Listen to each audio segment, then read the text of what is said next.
Hi, I'm your narrator, your slightly judgmental but loving guide through the land of tangled thoughts, and yes, I promise I only roast Alex a little. Today we're going to flip mental sticky notes into built-in habits, and by we I mean you mostly, and Alex is here for comedic demonstration. Consider me the tour guide who brings snacks and a megaphone for subtle life changes.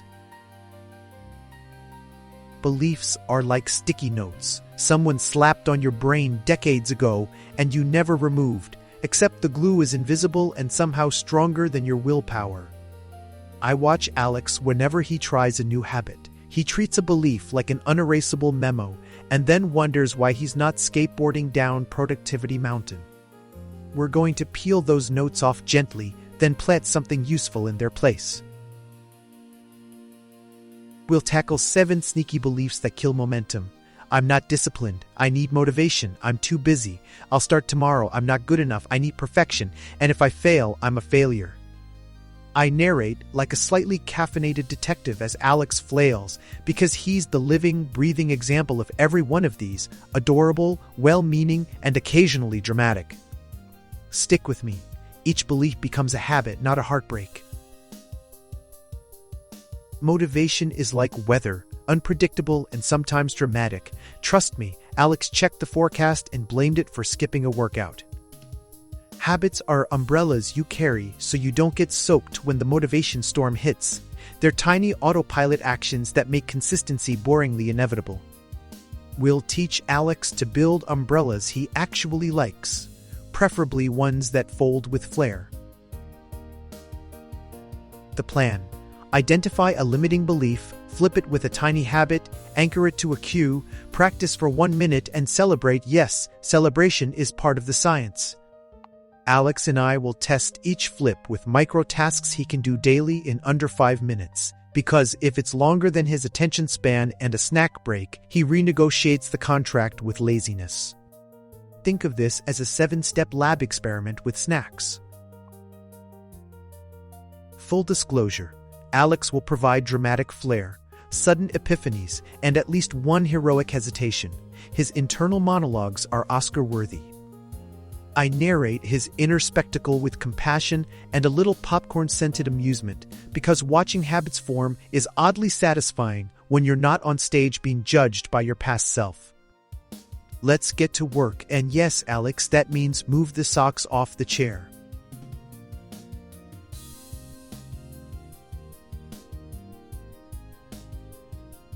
Alex says, I'm not disciplined like it's a diagnosis, not a habit pattern he learned between late-night snacks and Netflix lies. I tell him, discipline isn't a deity you either worship or offend. It's a muscle you train with tiny reps, and luckily for Alex, the reps I recommend last about 60 seconds. We'll hack discipline by making success tiny enough to win without a pep talk. Flip time. Replace, I'm not disciplined with, I show up for one easy action. Alex commits to 1 push-up, 1 minute of reading, or 1 email reply every day, truly, just 1.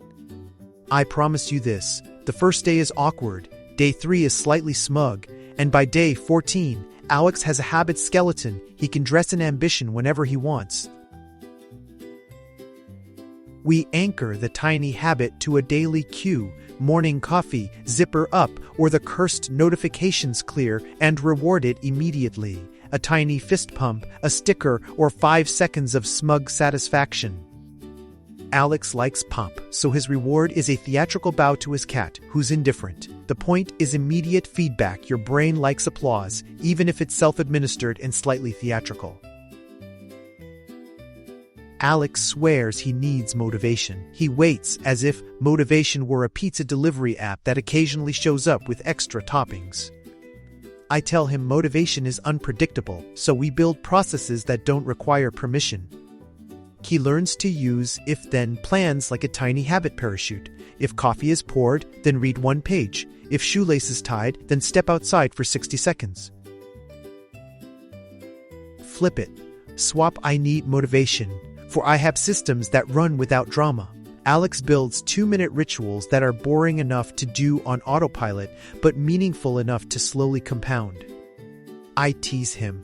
Systems are your lazy superpower. He likes that line and immediately tries to trademark it in his head, which is adorable and a little greedy. We run a micro session. Alex picks one tiny habit and does it right now. I narrate the suspense like a sports commentator because apparently I crave drama. He completes it, and the result is a dramatic, slightly over-enthusiastic celebration that makes his cat blink in judgment. The point: repetition plus low-friction habit scaffolding that even Alex can't miss.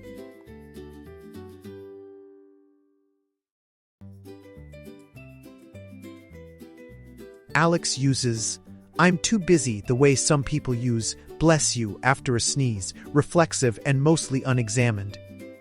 I watch his calendar. It's a collage of well-meaning commitments and unfortunate overlaps, like a Tetris game with feelings instead of blocks. We're going to find 2 5-minute pockets in his day so he stops mistaking perpetual motion for productivity. Flip. "I'm too busy" becomes "I can use micro pockets for micro habits." Alex learns to harvest 5 1-minute pockets: toothbrush time, coffee percolation, elevator rides, soap lather breaks, and even awkward waiting periods. He's skeptical until he realizes you can do more than check social media while waiting. You can build a habit. Revolutionary, I know. The "I'll start tomorrow" belief is Alex's favorite procrastination lullaby. He sings it with lovely optimism and zero follow-through. I explain that tomorrow is a slippery promise. It shows up late and brings pastries, but rarely brings discipline. Instead, we use implementation intentions, tiny if-then plans that are basically contracts you don't have to sign in blood. Flip it. Swap "I'll start tomorrow" for "if X happens, then I do Y." For example, if I finish lunch, then I do 2 minutes of stretching. Alex signs his if-then plan with a flourish because he enjoys paperwork rituals, and yes, I allow it because the plan beats passive optimism. These tiny contracts reduce decision fatigue and make the brain obedient in the most charming way. We test 5 micro pockets with Alex: brush to breathe, coffee to page, elevator to stretch, cue to journal, and hand wash to affirmation. He performs each with melodrama that would make a soap opera proud. I narrate like a calm coach watching a particularly emotional athlete. Little wins stack, and before he knows it, Alex has a micro-habit mosaic that looks suspiciously like progress. Behind the scenes, Alex resists in adorable ways. He negotiates with his future self in whispers and promises to be more responsible after he finishes another level of a game. I roll my eyes theatrically and remind him that future Alex already RSVP'd to chaos. Our solution is compassion plus stubborn repetition. Coax, don't lecture, and hide the pizza until the habit is done.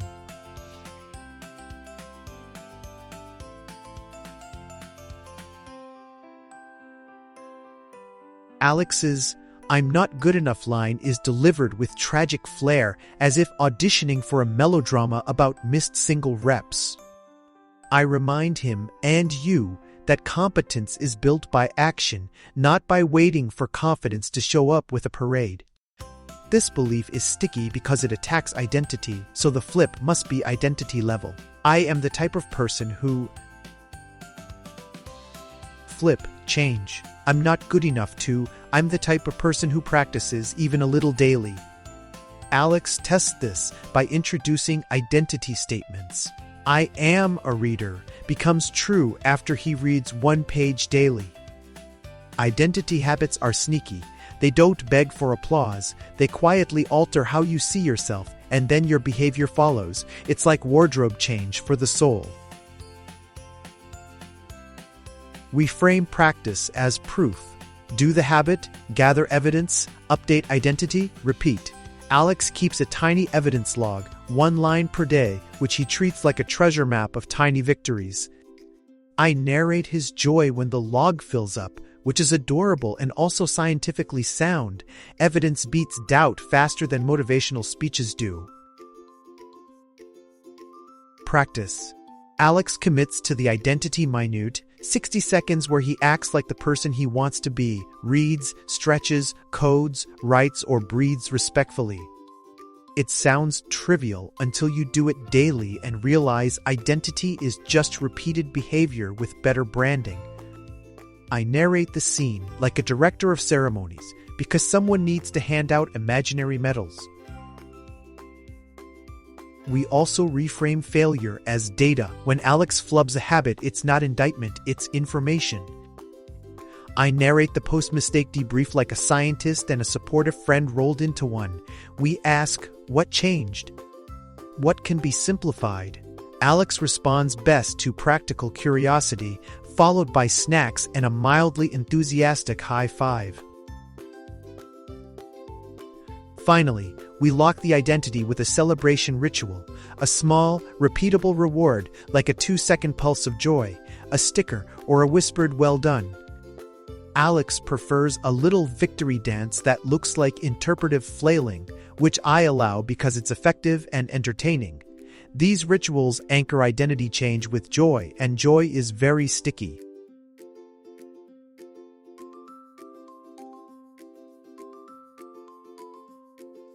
Alex treats perfection like a VIP guest who rarely visits and expects champagne. He waits for it before releasing work into the wild. I remind him, perfectionism is procrastination dressed in a tuxedo. We'll flip that thought by building good enough checkpoints and versioning, release, learn, improve, repeat, like software updates for life. Flip. I need perfect for I ship a minimal version and iterate. Alex learns to think in versions. Ver0.1 is messy, Von.0 is functional, V2.0 is slightly smug. I narrate his first ship moment like a product launch complete with imaginary confetti because small launches build confidence and confetti never hurts morale. Alex equates failing once with being labeled unfixable. He's dramatic like that. Imagine Shakespeare meets a to-do list. I tell him failure is an experiment with comedic timing, not a permanent occupation. We'll normalize falling short as part of the data collection process and teach him to file each failure under useful feedback rather than eternal doom. Flip. If I fail, I'm a failure becomes I learn and try again. We create a tiny feedback loop. Do one action, note one improvement, try again tomorrow. Alex loves rituals, so his feedback loop includes a goofy checklist, one emoji rating, and a whispered mantra. Rituals turn learning into a game, and Alex is highly competitive with himself in games he invents. Practice. We rehearse a deliberate, fast fail. Alex tries something imperfectly on purpose, records a single insight, and moves on. He grimaces, then laughs, then accepts the data like a noble scientist with a snack break. That combo of speed and kindness rewires fear into curiosity faster than 100 inspirational quotes. We end this section by celebrating iteration itself. Every revision is evidence of progress, even if it's awkward. Alex gives himself permission to be a work in progress and performs a small, triumphant fist pump that looks like he just solved a complex math problem. I narrate his joy like a proud coach, partly because it's working, and partly because he finally stopped waiting for perfect weather.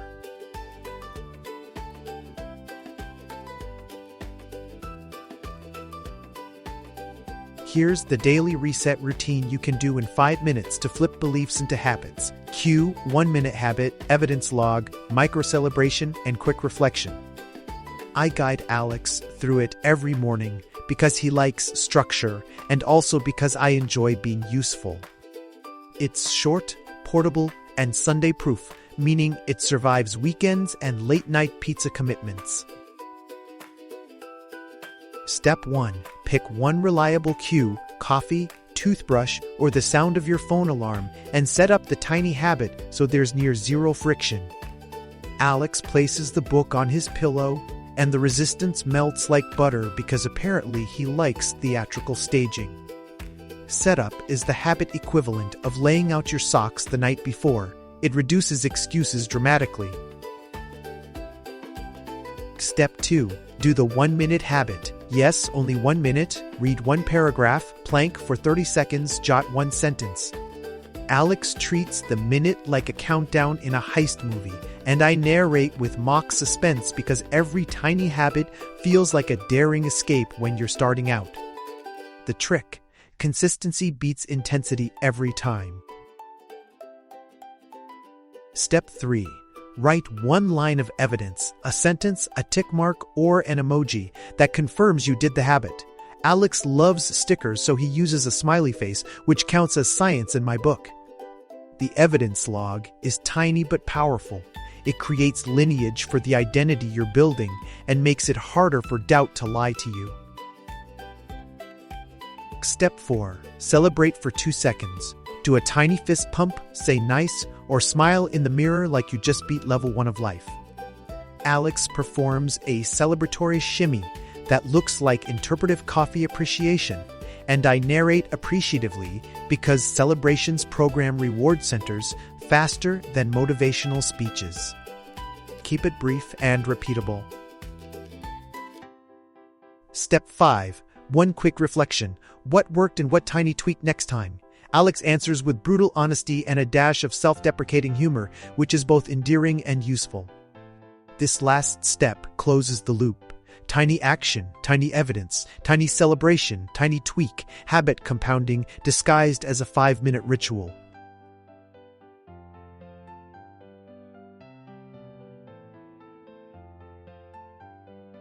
We send Alex off on a 7-day trial. 1 flip per day practiced as micro-habits with the 5-minute reset each morning. He approaches it with heroism, skepticism, and a neatly packed snack bar because he insists on fueling experiments. I check in daily in my narratorial way like a live commentary that's part coaching, part stand-up routine. Day 1. Protest and a small win. Day 2. Curiosity. Day 3. Skeptical momentum. By day 5, Alex starts to enjoy the evidence log, and by day 7, he declares the experiment a mild triumph and eats cereal in celebration. I narrate each small pivot like a sports montage because small wins deserve dramatic music, but will settle for my witty commentary. Of course, Alex encounters hiccups. He forgets, negotiates with himself, or invents elaborate reasons to postpone. I troubleshoot with compassion and practical fixes, simplify the habit, change the cue, or reduce the duration. Alex appreciates clear steps and dislikes vague pep talks, which is why my sarcasm is paired with a checklist, efficient and mildly entertaining. The real magic happens over months. These tiny flips compound into identity-shifting momentum, and Alex slowly becomes someone who does things instead of someone who promises them. I point out the compounding like a proud financial advisor for habits because small deposits of action grow into a wealth of capability. Alex loves the analogy and tries to invest in snacks accordingly. Now it's your turn. Pick the belief that sneaks up most often, design a 1-minute habit, anchor it to a cue, and start your evidence log. I'll be here narrating your inevitable little victories with the same half-sarcastic encouragement I gave Alex. Personalize the ritual so it feels like yours. Alex personalized his with a sticker treaty and a dramatic bow, and that weird combo worked for him. Final pep talk. Be kind. Start small. Celebrate and iterate. You don't need permission to be the person who shows up. Alex waves from the doorstep, snack bar in hand, and a slightly more confident posture, which subtle changes like that make invisible worlds visible. I'll see you in the next video where we either catch him maintaining habits or heroically renegotiating his snack schedule.